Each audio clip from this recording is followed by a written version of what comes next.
Hello. Voice clear है? Yes sir. थोड़ा और आ जाने देते हैं लोगों को, तब शुरू करते हैं।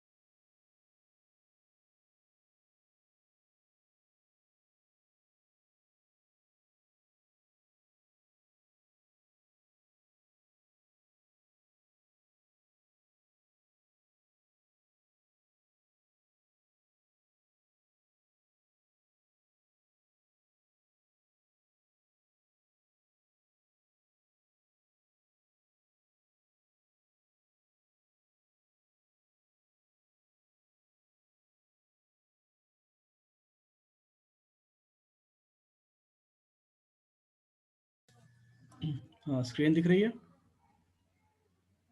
Yes sir.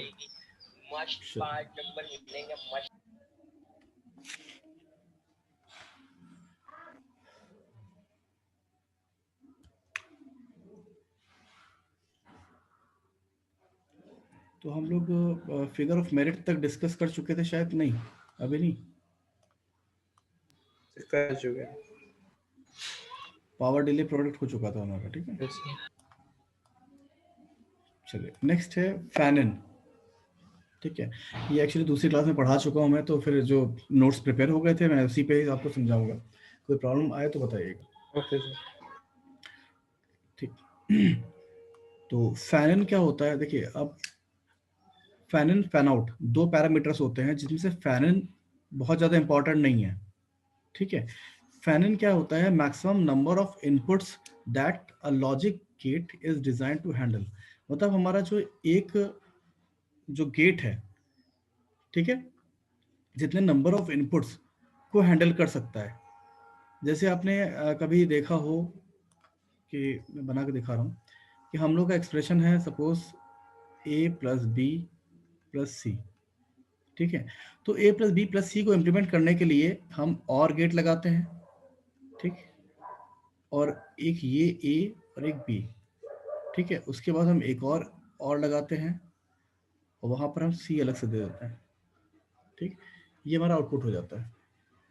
लेकिन अगर हमारे पास क्या हो कि हमारे पास अगर सिर्फ एक गेट ऐसा हो कि जिसमें हम तीनों इनपुट्स को इम्प्लीमेंट कर सकते हैं, ठीक, तो क्या होगा, उससे हमारा जो ट्रांसमिशन डिले है या प्रोपगेशन डिले है वो कम हो जाएगा।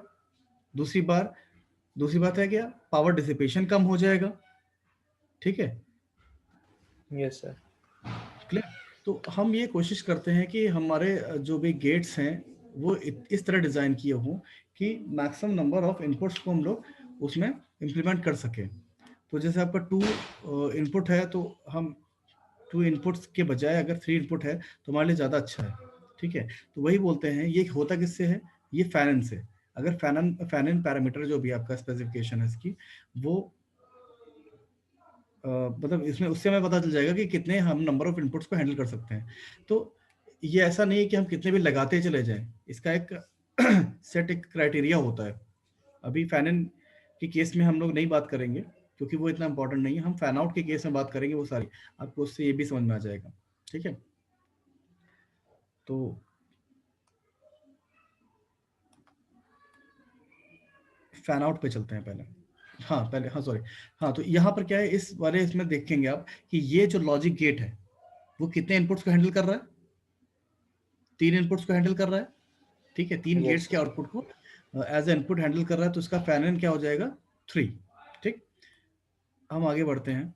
फैन आउट, जैसे फैन इन था वैसे ही फैन आउट है। Maximum number of logic gates that can be driven by output of a single logic gate. अब यहाँ पर मेन इंपॉर्टेंट चीज आती है कि ये हमारा जो ये वाला लॉजिक गेट है, ठीक है, ये कितने लॉजिक गेट्स को हैंडल कर सकता है। मतलब इसमें से जैसे हम लोग कोई भी सप्लाई देते हैं ना, तो हम सप्लाई से कितनी चीजें चला सकते हैं, यहाँ बात ये आती है। ठीक है, या जैसे कि हमें 10 पौधों को पानी देना होता है, या 10, जैसे गांव में नहीं होता है कि एक नहर निकल रही है, उससे क्या होता है कि पानी देना होता है सिंचाई करने के लिए। तो हम अगर बहुत ज़्यादा नंबर ऑफ जो है खेत है उसमें लगा देंगे तो हमारा पानी इतना ज़्यादा बढ़ जाएगा कि किसी को मिल ही नहीं पाएगा सही से। तो वहाँ यहाँ पर भी वही चीज़ होती है कि कितने maximum number of gates can be driven by the output of this logic gate.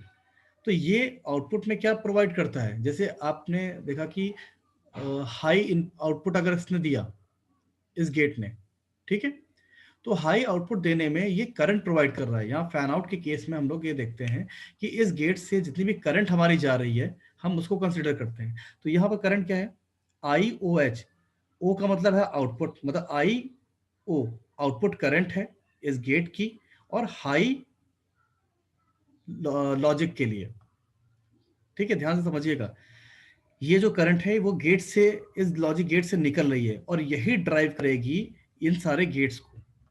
ठीक है, तो अभी हमने 3 यहाँ पर गेट लगाए हुए हैं। अभी देखिए इसमें जो करंट जा रही है हर एक लॉजिक गेट में वो कितनी आ रही है, आई इनपुट मतलब इनपुट करंट है, और हाई लॉजिक के लिए, लॉजिक 1 के लिए।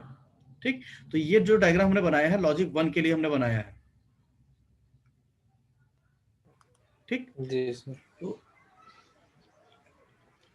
तो यहाँ पे अब ये देखिए ये जो है आगे बढ़ी और यहाँ पर केसीएल रूल फॉलो करेगी। तो ये सपोज अगर हमारे पास 3 एम्पियर थी, तो 3 एम्पियर, एक 1 एम्पियर इसमें चलेगी, 1 एम्पियर इसमें चलेगी, 1 एम्पियर इसमें चलेगी। ठीक है, लेकिन मिनिमम करंट अगर हम माने, अगर 0.5 एम्पियर अगर रिक्वायर्ड है किसी भी गेट को चलाने के लिए, या हम ये कह सकते हैं कि 5.5 एम्पियर से ऊपर क्या है, हाई दे रहा है। ठीक,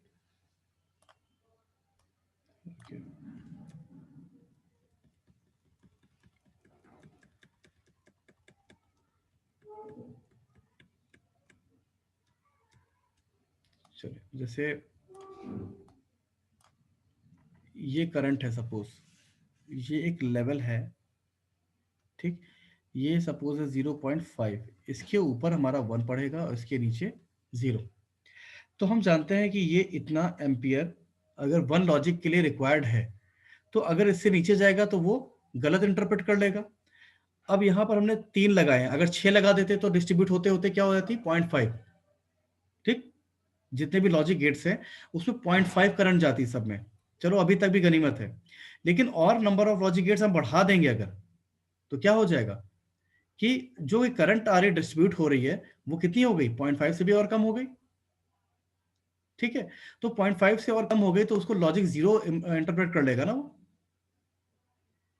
तो यही यस सर। बोला है, on increasing the number of gates each gate gets a very less current and can interpret logic 1 as logic 0। समझ गए? Yes sir. तो हमेशा एक सेट लिमिट होती है कि हम फैन आउट को कितना कर सकते हैं, इसीलिए हम लोग फैन आउट निकालते हैं कि कितने नंबर ऑफ लॉजिक गेट्स को हैंडल कर सकता है एक लॉजिक गेट। ठीक है, क्योंकि उसी से तो होके आगे सर्किट बना होता है, उसी के आउटपुट पे डिपेंड करते हैं। तो ये सिर्फ इतनी ही बात नहीं है कि हमने 1 दिया तो सब पर 1 पहुंच जाएगा, नहीं, वो करंट या वोल्टेज पैरामीटर के केस में उसमें रेफरेंस से बात होती है, क्योंकि 1 और 0 से कुछ नहीं चलता, या तो वोल्टेज चलता है या तो करंट चलती है। तो यहाँ फैन आउट के केस में यहाँ पे हमने कंसिडर किया हुआ है आउटपुट करंट, यहाँ से आउटपुट करंट निकली हाई लॉजिक पे, और यहाँ पे इनपुट करंट हाई लॉजिक पे। ठीक, अब सिर्फ उतने ही लॉजिक गेट जितने वो ड्राइव कर सकता है, जितने that can be driven by this current, तो उतने ही हम लोग यहाँ पर लगा सकते हैं, उससे ज्यादा नहीं लगा सकते हैं, क्योंकि वो रीजन आपको पता चल चुका है कि वो मिस इंटरप्रेट कर लेगा। ठीक, अब यहाँ पर देखिए एक और तरीका है यहाँ पे, क्योंकि अभी क्या कर रहा है वो एज अ सोर्स काम कर रहा है ये। ठीक, ये लॉजिक गेट अब क्या करेगा, दूसरा एक केस आता है कि जहां पर लो हम लॉजिक 0 यूज करते हैं। तो लॉजिक 0 के केस में भी आपका सर्किट यहाँ बना हुआ है, बट यहाँ पर क्या होगा, ये करंट सिंक की तरह काम करने लगेगा ये लॉजिक गेट।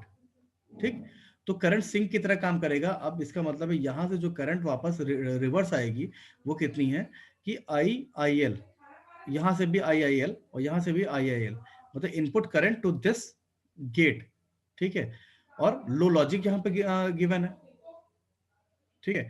आपको ये लग रहा होगा कि उल्टा क्यों जा रहा है, ठीक है, वो अभी आप नहीं समझ पाएंगे, ठीक, और उसको समझने की जरूरत भी नहीं है, ठीक है। तो यहाँ पर क्या करता है, ये करंट वापस आती है लो लॉजिक के केस में, यहाँ सिंक की तरह ये काम करता है कि ये आउटपुट करंट है, ठीक है, आउटपुट करंट है लो लॉजिक में, और यहाँ पर ये एब्जॉर्ब हो रही है। यहाँ देखिए लिखा हुआ है, in high state the logic gate acts as a current source, so it supplies current to the other gates, ठीक है, यहाँ पर अदर लिख दें। और दूसरा केस क्या है, in low state the logic gate acts as a current sink, so it absorbs current from the other gates, ठीक है। तो ऐसा समझाने के लिए बना दिया गया आपको। तो आप बस देख लीजिए कि कौन सी करंट कहाँ जा रही है। तो ये ऊपर वाला सर्किट क्या है, इससे अगर फैन आउट हम निकालेंगे तो अलग आएगा, इससे फैन आउट निकालेंगे तो अलग आएगा, दोनों से हम फैन आउट निकालते हैं। और फॉर्मूला क्या होता है, fan out is equal to, मतलब हाई स्टेट में IOH, ठीक है, IOH जो पहले इस लॉजिक गेट के आउटपुट पे था, ठीक है, तो वो मैक्सिमम, और जो डिस्ट्रीब्यूट होकर पर गेट जा रही है IIH, ठीक, हर एक गेट में एक करंट जा रही थी ना, ठीक है ना। जी सर। तो ये उससे आ गया। और एक आता है लो लॉजिक में, वो ये आ गया IOL मैक्स अपॉन IIL, ठीक है। तो अब इन दोनों से अगर हमने फैन आउट निकाल लिया, ठीक, हाई और लो दोनों साथ ही होने चाहिए, ठीक है। ऐसा नहीं कि हम हाई का निकाल लिए तो हमारा काम चल गया, ऐसा नहीं है। हम दोनों को एक साथ लेके चलेंगे, हाई स्टेट में अलग चलेगा, लो स्टेट में अलग चलेगा, दोनों को कंसीडर करेंगे। फिर दोनों अगर सेटिस्फाई होंगे तभी हम एक्चुअल फैन आउट निकाल सकते हैं। तो यहाँ पर एक्चुअल फैन आउट क्या है, minimum of the fan out in high state and fan out in low state, ठीक है। तो दोनों को ही सेटिस्फाई होना जरूरी है। हम मिनिमम इसलिए रखते हैं ताकि कोई छूट ना जाए, ठीक है ना। जैसे किसी से 3 आया और किसी से इससे 4 आ गया, लो से 4 आ गया, इससे 3 आ गया, तो हम 3 लेके चलेंगे, ठीक है।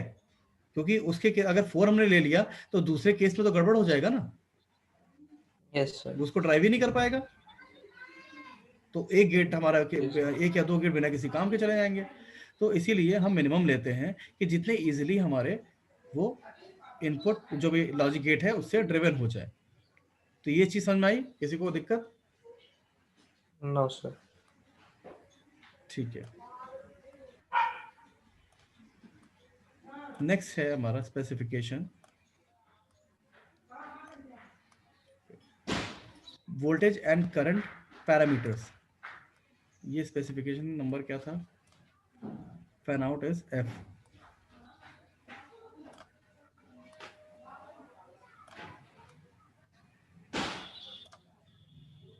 यहाँ हम G कर लेते हैं, ठीक। Voltage and current parameters. अब ये देखिए, ये दो डायग्राम बने हुए हैं, ये इनपुट के लिए और ये आउटपुट के लिए, ठीक है। एक मिनट से होल्ड करेंगे।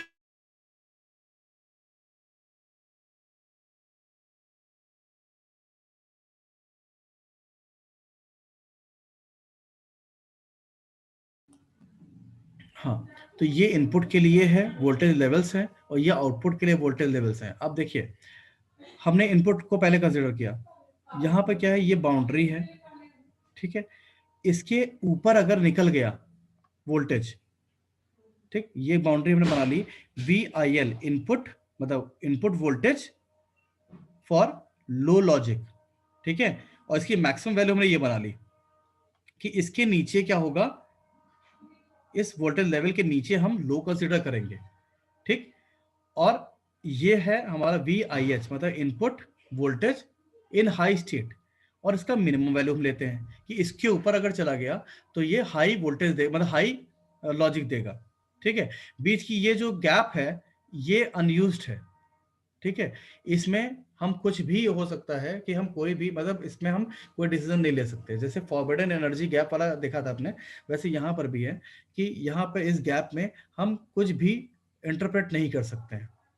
ठीक है, जो वहां पर थ्रेशोल्ड लिया जाता था ना 50%, वो एक थ्योरेटिकल टाइप की वो थी कि हम मान लेते हैं कि कोई एक थ्रेशोल्ड है उसके ऊपर, लेकिन ऐसा एग्जैक्टली हो नहीं पाता। जब भी ट्रांजिशन होता है ना, तो ट्रांजिशन के टाइम पे भी हम लोग सही से इंटरप्रेट नहीं कर सकते, इसीलिए थोड़ा सा गैप रखते हैं, ताकि जैसे 1.5 अगर हमने, सॉरी 2.5 था वहां पर थ्रेशोल्ड, तो 2.5 को आसपास की वैल्यू को कई बार होता है नॉइस की वजह से हम लोग गलत मिस इंटरप्रेट कर सकते हैं। ठीक है, तो उनके बीच में हमने क्या बनाया, एक गैप बना लिया। ठीक, तो इनपुट मतलब input voltage for low logic हमने ये मैक्सिमम वैल्यू ये सेट कर दी, और उसी तरह से ये minimum value input high logic के लिए सेट कर दी। ठीक है, तो एक अच्छा खासा हमारे पास एक गैप हो गया। ठीक, इसमें अगर कोई सिग्नल होगा तो उसको हम कोई भी लॉजिक नहीं प्रोवाइड करेंगे। ठीक है, अब देखते हैं जब आउटपुट साइड पे आता है, क्योंकि लॉजिक गेट से पास होने के बाद कुछ ना कुछ नॉइस वगैरह ऐड हो सकती है, तो वहां पर क्या हुआ कि हमने बाउंड्री और ऊपर बना दी, मतलब यहाँ पे नीचे कर दी, यहाँ पर ऊपर कर दी, थोड़ा सा गैप और बढ़ा दिया, क्योंकि नॉइस का कंसिडरेशन अगर हो गया तो फिर हम मिस इंटरप्रेट कर सकते हैं। ठीक है, नॉइस तो आएगी ही, तो उसकी वजह से हमने क्या किया, आउटपुट साइड पे यहाँ पे इस बाउंड्री को, ये जो बाउंड्री थी हमारी आई एल, ठीक है, इनपुट की, अब क्या हो जाएगी वी आउटपुट, आउटपुट वोल्टेज, लेकिन इसको हमने थोड़ा सा नीचे कर दिया, है ना, इतना नीचे कर दिया, हम नॉइस को कंसिडर कर रहे हैं एक तरह से। ठीक है, अपने सिस्टम को इम्यून बनाने के लिए, और उसी तरह से हमने यहाँ पर क्या किया, इसको ऊपर कर दिया, तो ये ऊपर हो गया। ठीक, अब बाउंड्री हमारे, अब ये जो गैप है बढ़ गया, क्योंकि हमने थोड़ा सा मार्जिन दे दिया नॉइस के लिए। ठीक, नॉइस क्या करता है, एक वोल्टेज लेवल ऐड कर सकता है या सब्ट्रैक्ट कर सकता है, तो इसी वजह से हमने ये थोड़ा सा गैप और बढ़ा दिया, हम अपने वोल्टेज लेवल को, थ्रेशोल्ड को और ऊपर ले गए और यहाँ पे और नीचे ले गए। ठीक, अब ये जो गैप है कि हमारा जो आउटपुट वोल्टेज होता था, मतलब हाई जो वोल्टेज होता था, मिनिमम वैल्यू होती थी, वो पहले यहाँ होती थी, हमने ऊपर कर दी थोड़ी सी, तो ये जो गैप है इसके बीच में का, ठीक है, ये क्या कहलाता है, नॉइस मार्जिन। ठीक है, इतना हमने मार्जिन सेट कर दिया है एक हाई लेवल, हाई लॉजिक को सेलेक्ट करने के लिए। ठीक, और उसी तरह से हमने यहाँ पर देखिए कि ये इनपुट का है बाउंड्री, हमने और नीचे ले ली, ये थोड़ा सा डायग्राम, ये गैप ज्यादा दिख रहा है, ये गैप आपको कम दिख रहा है। ठीक, वो लगभग सेम ही होता है, तो उसमें ये मत सोचिएगा ये ज्यादा ही होता है, ये हमने हमारे बनाने में गड़बड़ हुई है। ठीक है, तो ये जो गैप होता है ये भी नॉइस मार्जिन होता है लो लॉजिक के लिए, समझ गए, इक्वल भी यस नहीं सर। होते हैं ये। ठीक है, तो ये चीज आप समझ गए होंगे कि ये चीज क्या है, नॉइस मार्जिन के केस में हमने तो आपको बता दिया। अब इन जो भी इनको इनके डेफिनेशन अगर लिखना चाहें तो हम लोग क्या लिखेंगे, पहला क्या है हमारा, input voltage for high state. ठीक है, और इसकी भी हमने मिनिमम वैल्यू ली, ये वाली चीज, तो ये दिख रहा होगा कि minimum voltage required at the input of a logic gate in order for the input to be recognise as high.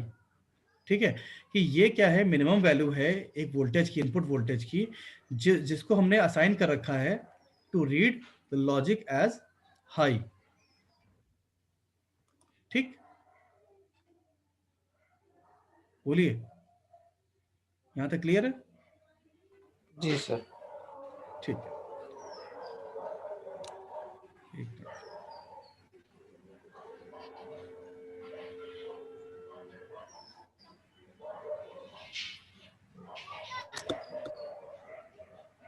हाँ, फिर हम आगे चलते हैं वी ओ एच। अब इसी तर्ज में हमने वी मतलब आउटपुट वोल्टेज हाई स्टेट के लिए निकाला, उस पर भी मिनिमम है। अब यहाँ पर, यहाँ इनपुट था, यहाँ पर आउटपुट हो जाएगा, minimum voltage required at the output of a logic get for high output.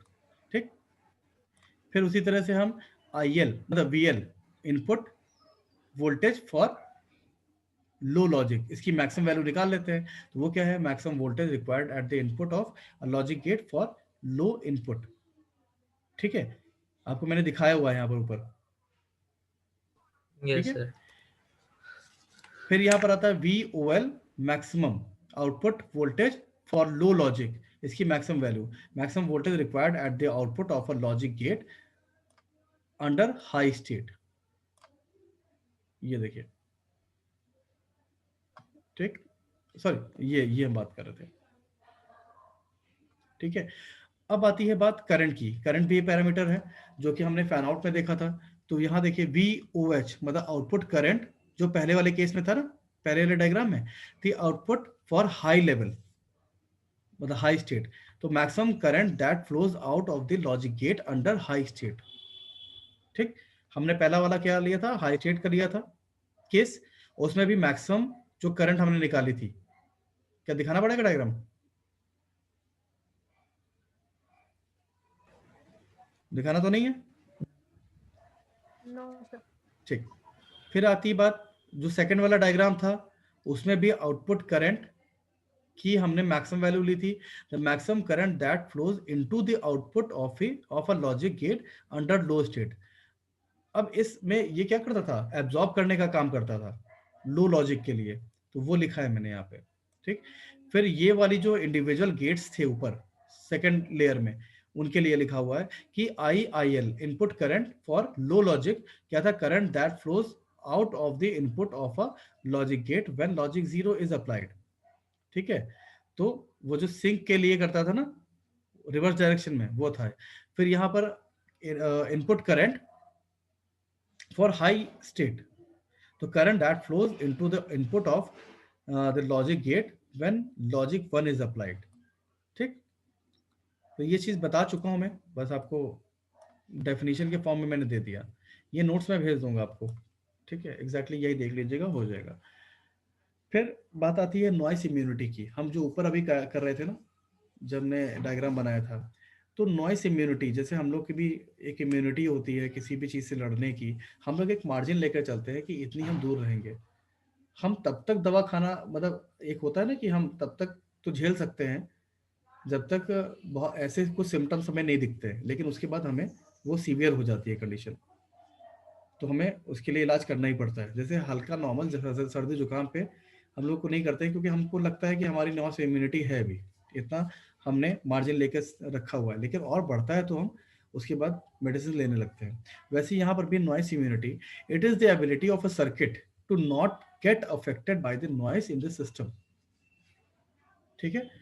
तो ये आपका जो भी सर्किट में हमारा जो भी कंपोनेंट लगा हुआ है उसका इम्यूनिटी लेवल है एक तरह से, ठीक है। कि कोई भी नॉइस अगर ऐड होती है तो हमारी इतनी इम्यूनिटी अगर है कि वो उसको अफेक्ट नहीं करेगा, तो उसको बोलते हैं नॉइस इम्यूनिटी, ठीक। वहीं से अब क्वांटिटेटिव एक मेजरमेंट इसकी आती है, जिसको बोलते हैं, इंपॉर्टेंट आपके लिए ये है, नॉइस इम्यूनिटी वाला टर्म इतना इंपॉर्टेंट नहीं है, इंपॉर्टेंट ये है नॉइस मार्जिन, क्योंकि इसका ये हमें कैलकुलेट करने को आ सकता है। तो नॉइस मार्जिन भी एक बहुत बड़ा फैक्टर है जिससे हम लोग सेलेक्ट करते हैं कोई भी लॉजिक टेक्नोलॉजी, मतलब लॉजिक फैमिली। तो a quantitative measure of the noise immunity is noise margin. Noise margin में बता चुका हूं आपको ऊपर कि नॉइस मार्जिन क्या होता है, ठीक है। और उसका फॉर्मूले में हम लोग क्या कर सकते हैं, हाँ एक चीज, एक डेफिनेशन ये भी है, the maximum value of the noise that can be tolerated in a system without creating an error is called noise margin. तो वही वहां पर ऊपर हमने क्या किया था, दोनों बाउंड्रीज जो थी, ठीक है, मैक्सिमम मैक्सिमम के बीच में जो जितना भी मार्जिन था उसको हम लोग नॉइस के फॉर्म में ले लेते थे कि इतनी हमारी नॉइस जो है हम झेल सकते हैं, ठीक।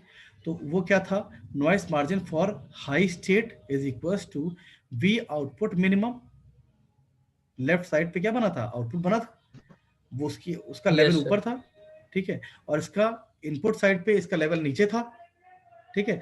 तो ये जो इनका डिफरेंस है वो हमने क्या लिया है, नॉइस के लिए जगह छोड़ दी है, ठीक है। इतना हम मार्जिन ले लेके चल रहे हैं। आप यहाँ पे देखिए, ये था ना आउटपुट फॉर हाई स्टेट, हमने इतना ऊपर उसका मार्जिन लेकर रख लिया कि अगर नॉइस ऐड भी होती है तो वो उससे कोई फर्क ना पड़े, ठीक है, क्योंकि इनपुट तो हमने यहाँ लिया हुआ था, आउटपुट ने और ऊपर इसी ले लिया, नॉइस के लिए एक जगह छोड़ कर रखी है, एक मार्जिन ले लिया है पहले से, ठीक है। तो ये फॉर्मूला क्या हुआ, V O H minimum minus V I H minimum. अब अगर हम नॉइस मार्जिन लेते हैं लो लॉजिक के लिए, हमें दोनों को कंसिडर करना पड़ेगा। तो इसमें क्या होता है, इनपुट साइड वाली बाउंड्री ऊपर होती है क्योंकि यहाँ पर हम मैक्सिमम वैल्यू ले रहे होते हैं ना, और आउटपुट में हमने क्या करते हैं, थोड़ा सा नीचे ले लेते हैं बाउंड्री। तो उन दोनों के बीच का डिफरेंस क्या हो गया, आपका नॉइस मार्जिन हो गया। अब दोनों ही केसेस में, हाई स्टेट में और लो स्टेट में, हम लोग नॉइस मार्जिन निकाल चुके हैं और उनकी मिनिमम वैल्यू हम लोग लेंगे, ठीक है, क्योंकि हमको दोनों को सेटिस्फाई करके चलना पड़ेगा, इसलिए हम उसकी मिनिमम वैल्यू लेते हैं। ठीक, यस सर। चलिए, फिर है नेक्स्ट और लास्ट, ऑपरेटिंग टेम्परेचर। तो ऑपरेटिंग टेम्परेचर वो टेम्परेचर की रेंज होती है जहां तक हमारी डिवाइस सही से काम करती हुई दिखती है हमें, ठीक है, जहां पर सेटिस्फैक्टरली ऑपरेट कर सकता है कोई भी लॉजिक गेट या फिर कोई भी सर्किट। तो वो हमारी, जो, ऐसा नहीं कि जल जाएगा, आईसी हमारी जल जाएगी ऐसा नहीं है, लेकिन उसमें डिस्टर्बेंस पैदा हो जाएगा, ठीक है, क्योंकि टेम्परेचर की वजह से बहुत सारी चीजें चेंज भी होने लगती हैं, ठीक, जो वोल्टेज का लेवल है, करंट का लेवल, ये सब, ये वो एक अलग तरह का बिहेव करने लगेगा, तो ये सब जो बाउंड्रीज हैं इधर उधर हो सकती हैं, तो ये मिस इंटरप्रिटेशन वहां भी पॉसिबल है। तो बस इतना ही है इसके बारे में बताने का कि अ range of temperature over which a device is operating satisfactory, ठीक है, ये आपसे जी ज्यादा सर। पूछा भी नहीं जाएगा। चलिए, अब हम शुरू करते हैं, अब इसको हटा लेते हैं, नया कैनवस शुरू करते हैं। अब लॉजिक फैमिलीज का हमारा इंट्रोडक्शन है, ध्यान से समझिएगा। फुल करिए प्लीज।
चलिए, सबसे पहले हम लोग यहाँ पर एक ये समझ लें, बाइपोलर ट्रांजिस्टर का ऑपरेशन,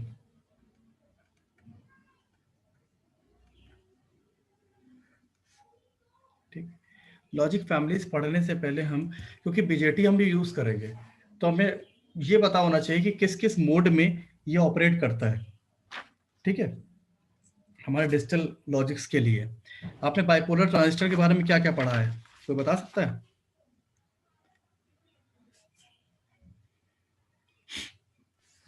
सर बेसिक इंट्रोडक्शन, उसके बाद उसका मोड ऑफ ऑपरेशन, उसका जो भी जो कॉन्फ़िगरेशंस होते हैं वो सब पढ़ लिया है सब? ये इतना पढ़ा है। ठीक है, तो मैं बस कुछ चीज़ें बहुत ब्रीफ में बताऊंगा, ठीक है, तो वो यस सर। समझते जाइएगा, बस इसके लिए जो मुझे रिक्वायरमेंट है, सबसे पहले है कि आपको पता ही है कि electrons and holes are used for conduction, ये तो पता ही है, ठीक। फिर नेक्स्ट चीज हम जो बता रहे हैं वो ये है, इस तरह का एक स्ट्रक्चर बना होता है,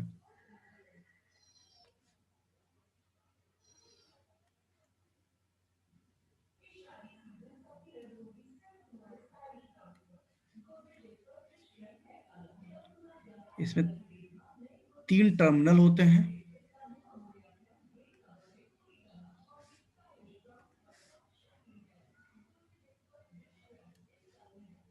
ठीक, एन पी एन, हम एनपीएन की बात अभी कर रहे हैं, ठीक है, तो 3 टर्मिनल हैं, एक एमिटर होता है, एक बेस, एक कलेक्टर। फिलहाल जितना हम बताएंगे उससे आप कहीं ज़्यादा जानते होंगे, बट ठीक है, जो लोग नहीं पढ़ पाए हैं वहाँ पर भी सही से वो एक बार देख लें।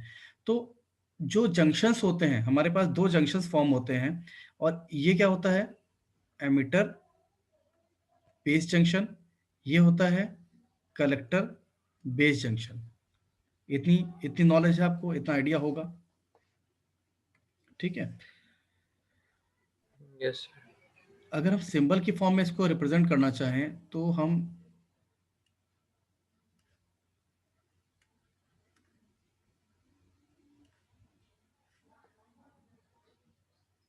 ऐसे लिख सकते हैं, ये हो गया हमारा बेस, ये हो गया एमिटर, और ये हो गया कलेक्टर, ठीक है। ये भी आपको पता है। और यहाँ पे ये क्या होगा, कलेक्टर क्या था, एन, और ये क्या है, पी, ये एन, ठीक। ये जो एरो बना हुआ है, एरो हमेशा क्या होता है, पी टू एन, समझ गए। एरो हमेशा पी टू एन होता है। अगर हम लोग पीएनपी यूज कर लेंगे तो क्या हो जाएगा, ये एरो रिवर्स हो जाता है ना। और एरो हमेशा कहां बनता है, बेस और एमिटर के बीच में, ठीक है। तो बेस जब हमारा क्या हो जाएगा, एन हो जाएगा, और एमिटर हो जाएगा पी, तो क्या होगा, उल्टा चलेगा। ये भी आपने पढ़ा होगा, एनपीएन और पीएनपी दोनों पढ़े हैं कि नहीं पढ़े, क्यों भाई। यस सर, पढ़े। ठीक।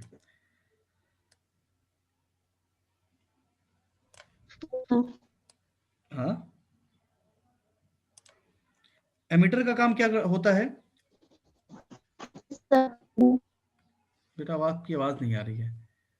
सर करंट का एमिशन करना, to emit current generate. Charges, ठीक। और ये होता है टू कलेक्ट चार्जेस। ठीक है ना। अब इनके बेसिस पे, अब यहाँ पर क्या होता है कि हम लोग ये तो जानते ही हैं कि क्या एमिटर बेस जंक्शन बन रहा है, क्या कलेक्टर बेस जंक्शन बन रहा है, ठीक है, ये दोनों जानते हैं। फिर हमने पढ़े थे, एक मिनट इसको ऊपर कर देते हैं। गाना भी गाने लगा कोई।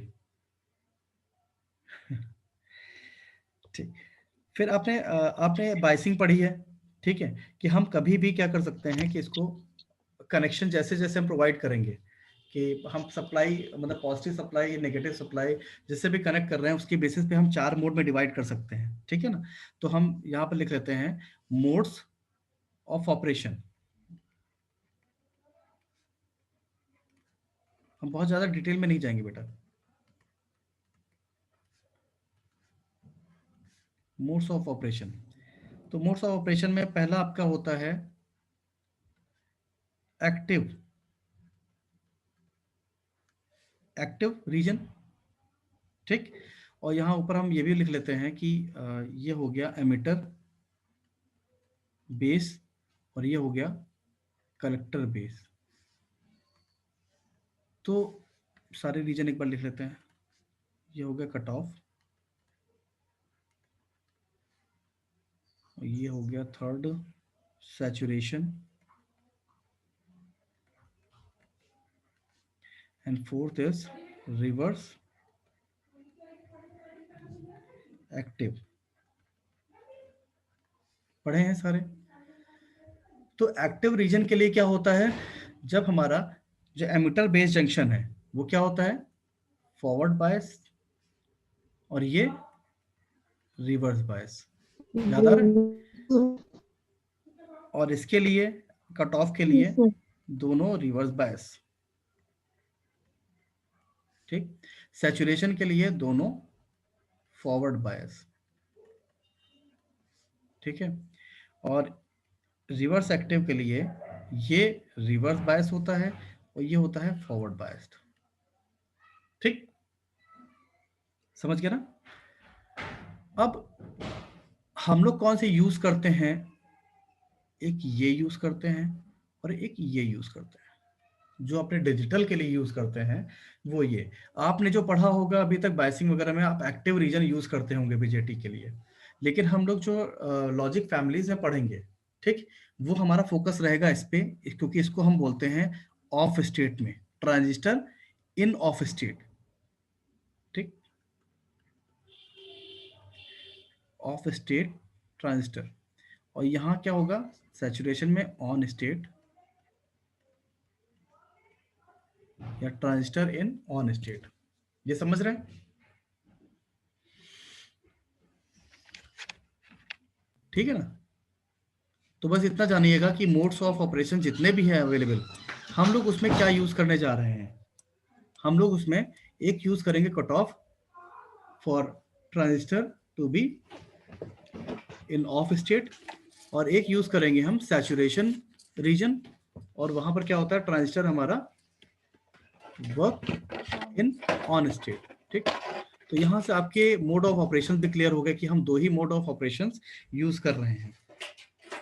ठीक है, अब आपको कुछ चीजें और भी पता होंगी कि हम एक डायग्राम बना लेते हैं, एक बेसिक सा, जिसको हम यूज करते हैं।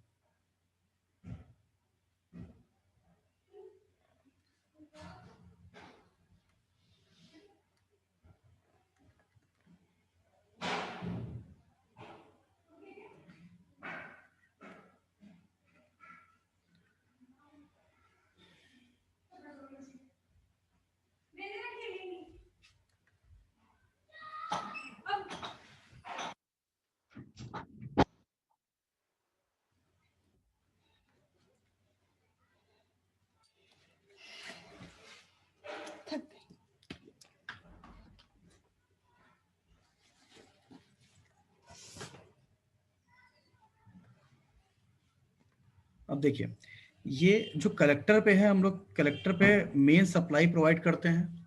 ठीक है, और ये हो गया आपका आरसी। ठीक, ये आउटपुट वोल्टेज यहाँ पर हम निकालते हैं कलेक्टर पे। ठीक है, ये जो हम हमेशा कॉमन एमिटर यूज करते हैं इसके लिए। ठीक है, common emitter, common base, common collector, ये सब हो सकते हैं ना। तो कॉमन एमिटर अगर हम कॉन्फ़िगरेशन यूज कर रहे हैं, तो हम कलेक्टर का एमिटर के साथ और बेस का एमिटर के साथ ये वोल्टेज हम लेते हैं। तो ये क्या हो गया, we C E.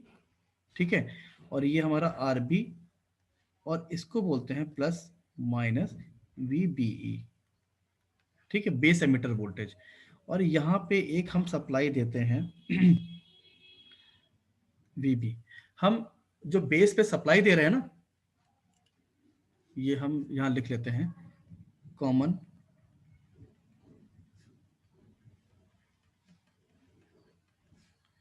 Emitter configuration.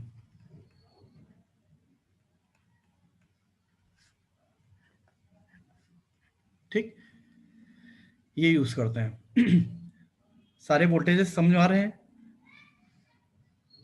Sir एक बार और बता दीजिए। ठीक, सबसे ऊपर हमने क्या दिया है यहाँ पे कि VCC जो भी हम रेफरेंस सप्लाई देते हैं कलेक्टर पे, ये रेजिस्टेंस है, कलेक्टर रेजिस्टेंस, ये बेस रेजिस्टेंस। यहाँ पर बेस पर हमने एक सप्लाई दी जो कि हमारी लॉजिक गेट की जो होती है ना वोल्टेज, वो हम देते हैं। समझ गए? जो लॉजिक गेट का इनपुट होता है वो हमेशा बेस पे दिया जाता है। समझ रहे हैं? जैसे ए बी सी अगर ये इनपुट्स हैं, तो हम लोग कहाँ देखिए, इस बेस पे। क्योंकि हमें हमारा जो हमारे लिए इंपॉर्टेंट क्या होता है, जो बेस करंट होती है ना, वो इंपॉर्टेंट होती है। अगर बेस करंट होती है कुछ, तो ये इसको एक्टिव या डीएक्टिवेट कर सकती है। ऑन स्टेट में, ऑफ स्टेट में डालने का काम क्या करती है, यही बेस करंट। ठीक, ये हो गया बेस और एमिटर के बीच का वोल्टेज। ये हो गया VCE, कलेक्टर और एमिटर के बीच का वोल्टेज। ठीक, अब बात आती है यहाँ पर करंट्स की। तो करंट एक आ रही है आपकी ये वाली, जिसको बोलते हैं IC, कलेक्टर करंट, और ये होती है बेस करंट।